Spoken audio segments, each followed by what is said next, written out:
whispers and made-up stories, telling tales of long ago. Through mist till time the rumors grow.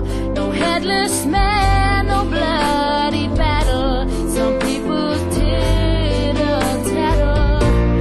Does it hold its secret beneath the mountain, down by the well, that sacred fountain? The history of Penrhys goes back almost 1,000 years. Named after Rhys ap Tudor, who supposedly had his head cut off during a battle there. But like lots of myths and legends, we don't know for sure. What we do know is a monastic range was established in Penrhys in the 12th century by the Cistercian order of monks based at Llantarnam Abbey. Back then, the Rhondda Valley was a rural area, with wooded hillsides, flowing streams and babbling rivers. In fact, the word Rhondda probably comes from the Welsh for babbling brook. What set Penrhys apart as a religious site was a discovery of a holy well. And a shrine was established just up the mountain from this well, dedicated to the Virgin Mary.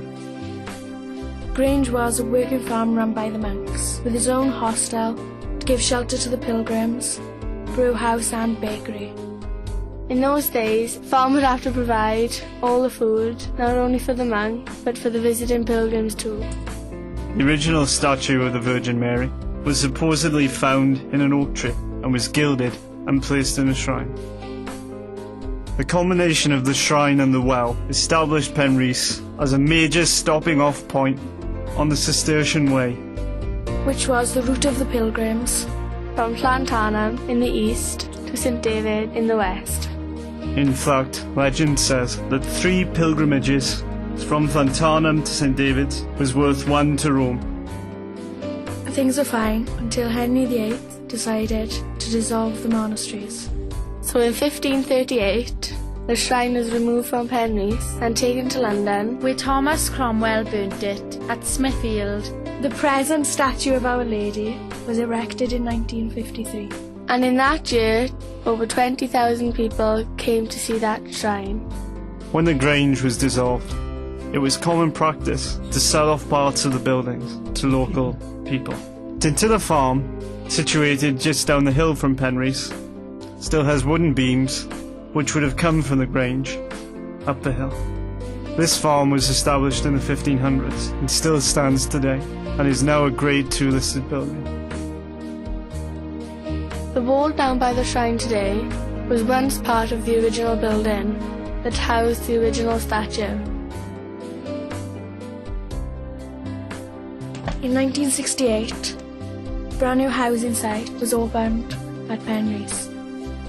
The design of the site was governed in part by the way the prevailing wind blew.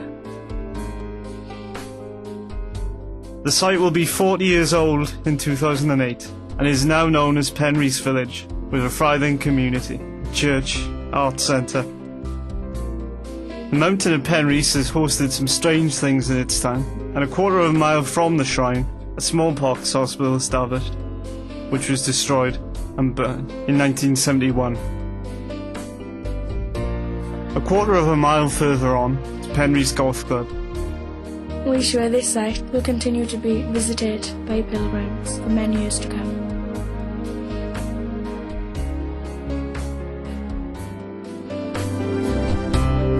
Long ago, those gentlemen of faith and peace came and stumbled upon the ancient head of Rhys. Settled down to tell their tales, building a harbor for the souls away.